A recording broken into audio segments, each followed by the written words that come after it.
Today we are in the Igusti Ngurah Rai International Airport in Bali, and we are here with the Police Superintendent Ida Ayu Wikarditi.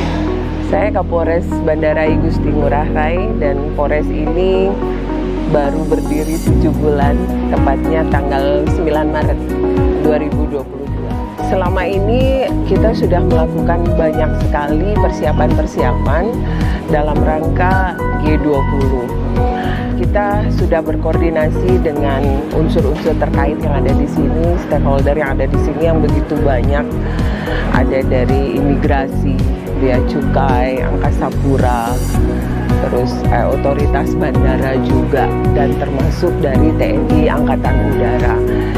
Kita menjadi sebuah tim yang bersinergi, yang mempunyai tujuan yang sama untuk mensukseskan G20 ini agar berjalan dengan lancar.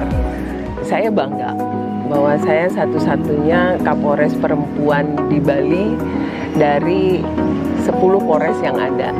Saya merasa sebagai seorang ibu yang menjaga pintu masuk Bali adalah menjadi tugas besar buat saya nantinya, biar bisa Bali ini dilihat oleh orang luar pertama kali sebagai etalasenya, beginilah sosok polisi Bali. Dan mari kita sama-sama saling support untuk mewujudkan pelaksanaan G20 ini lancar dan sukses.